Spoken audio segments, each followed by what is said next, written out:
नमस्कार, जय हिंद साथियों। मैं रोहित भार्गव न्यू अतुल्य एकेडमी के ऑनलाइन प्लेटफॉर्म पर आप सभी के साथ हूँ। साथियों, हम यहाँ पर बात कर रहे हैं वन नेशन वन इलेक्शन। जैसा कि आप सभी को पता है, भारत एक लोकतांत्रिक राष्ट्र है और लोकतांत्रिक राष्ट्र में चुनाव की बहुत ही महत्वपूर्ण भूमिका होती है। भारत में प्रत्येक 5 वर्ष में यहाँ पर लोकसभा के चुनाव, विधानसभा के चुनाव और साथ ही साथ स्थानीय स्तर पर पंचायत और नगर पालिका के चुनाव भी देखने को मिलते हैं। प्रत्येक 5 वर्ष में हमें यहाँ पर चुनाव जैसी कार्यप्रणाली यहाँ पर भारत में दिखाई देती है कि भारत में हर प्रत्येक 5 वर्ष में यहाँ पर चुनाव होते हैं और लोकतंत्र के लिए चुनाव होना बहुत ही ज़्यादा महत्वपूर्ण हो जाता है। अगर हम बात करें, हाल ही में केंद्र सरकार ने वन नेशन वन इलेक्शन, एक देश एक चुनाव को मंजूरी दे दी है। ये कैबिनेट ने इसे यहाँ पर मंजूरी दे दी है और आने वाले शीतकालीन सत्र में इस एक देश एक चुनाव को संसद के शीतकालीन सत्र से पारित कर दिया जाएगा। चलिए हम बात करें यहाँ पर, जैसा कि आप पढ़ पा रहे हो कि देश में लोकसभा के साथ विधानसभा चुनाव कराने के प्रस्ताव को बुधवार को, कब, वेडनेसडे को यहाँ पर कैबिनेट ने मंजूरी दे दी है। मैंने अभी आप लोगों से कहा कि संसद में आप 3 सत्र देखते हो, जैसे कि आप यहाँ पर देखते हो, पहला आप मानसून सत्र, दूसरा शीतकालीन सत्र और तीसरा बजट। यहाँ पर आने वाला जो अभी सत्र है शीतकालीन सत्र में इस प्रस्ताव को मंजूरी दे दी जाए या इसे संसद में पेश किया जाएगा शीतकालीन सत्र में। और यहाँ पर कैबिनेट की मीटिंग के बाद केंद्रीय मंत्री अश्विनी वैष्णव ने कहा कि पहले फेज में विधानसभा चुनाव और लोकसभा चुनाव साथ में होंगे, यानी फर्स्ट फेज में यहाँ पर मेंबर ऑफ पार्लियामेंट एमपीज के और एमएलएस के एक साथ चुनाव होंगे, विधानसभा और लोकसभा के। और दूसरे फेज में यहाँ पर स्थानीय निकाय के चुनाव होंगे। स्थानीय निकाय यानी आप यहाँ पर बात कर रहे हैं यहाँ पर हम पंचायत और नगर पालिका के, ठीक है। यानी फर्स्ट फेज में एक साथ चुनाव होंगे लोकसभा और विधानसभा के और अगले फेज में 100 दिन के भीतर दूसरे फेज में पंचायत और नगर पालिका के चुनाव। 17 सितंबर को गृह मंत्री अमित शाह ने कहा था कि सरकार इसी कार्यकाल में वन नेशन वन इलेक्शन लागू करेगी और 15 अगस्त को प्रधानमंत्री नरेंद्र मोदी जी ने भी कहा था कि बार बार चुनाव करवाने से देश के विकास में, देश की प्रकृति में बाधा उत्पन्न होती है और वन नेशन वन इलेक्शन पर विचार करने के लिए पूर्व राष्ट्रपति रामनाथ कोविंद जी की अध्यक्षता में एक कमेटी भी बनाई गई थी। इस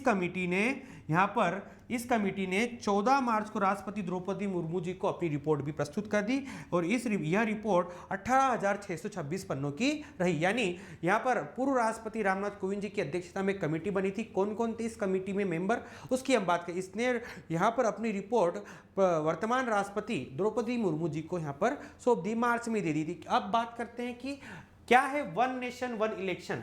भारत में फिलहाल राज्यों की विधानसभा और देश के लोकसभा के चुनाव अलग अलग समय पर होते हैं। अगर हम बात करें लोकसभा के चुनाव, जिसका कुछ समय पहले यहाँ पर नतीजा भी आया था, और विधानसभा के चुनाव, ठीक है, अलग अलग समय पर होते हैं। वन नेशन वन इलेक्शन का मतलब है कि पूरे देश में एक ही साथ लोकसभा और विधानसभा के एक साथ चुनाव कराने, यानी जो वोटर है, मतदाता है, वो लोकसभा और विधानसभा के चुनाव, लोकसभा और विधानसभा के सदस्यों को चुनने के लिए एक ही दिन में एक ही समय पर चरणबद्ध तरीके से वोट डालेगा। यानी जो मतदाता है वोट डालने जाएगा, वो वहीं पर मेंबर ऑफ पार्लियामेंट, सांसद और विधायक को एक ही समय पर चरणबद्ध तरीके से वो चुन लेगा कि हम पहले वो यहाँ पर सांसद को वोट दे देगा, फिर विधायक को, ठीक है। यानी एक ही टाइम पे दोनों को वो अपना वोट दे, यानी लोकसभा के चुनाव भी और विधानसभा के चुनाव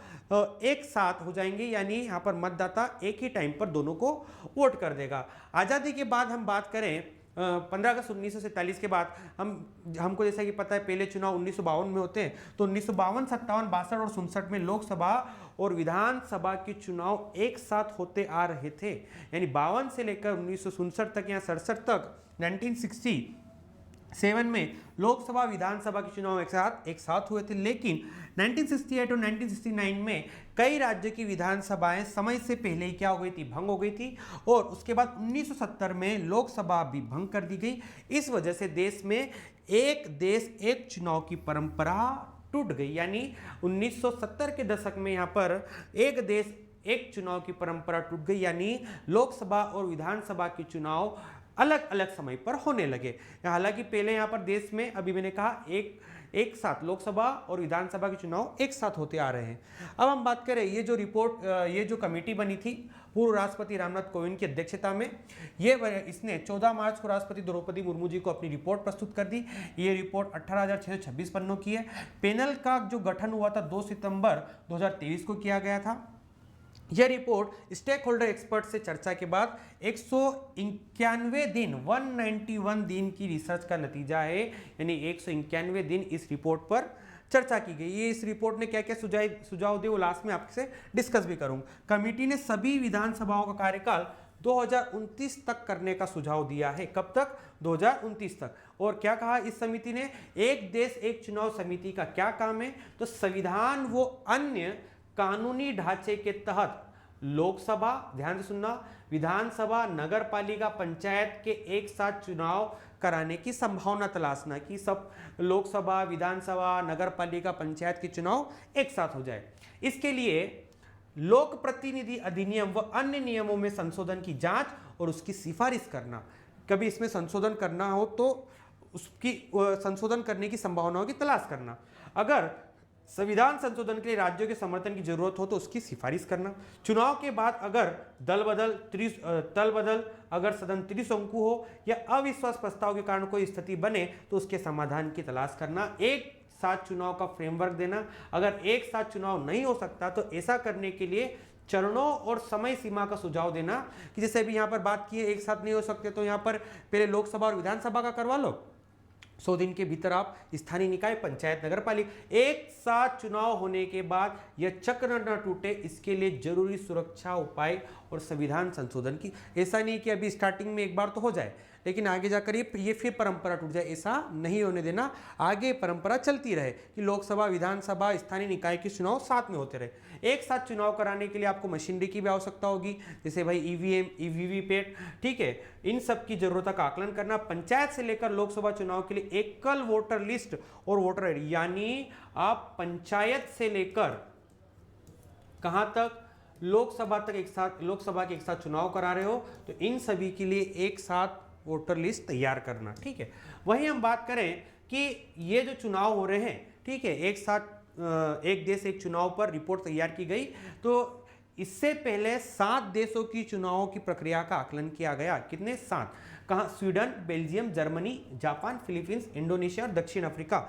जो रामनाथ कोविंद की अध्यक्षता में समिति बनी थी, इन्होंने एक साथ चुनाव के लिए अन्य देशों, जो 7 देशों का तुलनात्मक विश्लेषण किया, और जिसका उद्देश्य है कि इसका उद्देश्य चुनाव में निष्पक्षता, पारदर्शिता के लिए सबसे बेहतर अंतर्राष्ट्रीय प्रथाओं की स्टडी, यानी हम यहाँ पर जो विश्व के अन्य देश है, 7 देश है, यहाँ की जो पारदर्शिता है, निष्पक्षता है, उसी तरह से भारत में चुनाव करवाया जाए, इसकी स्टडी की गई।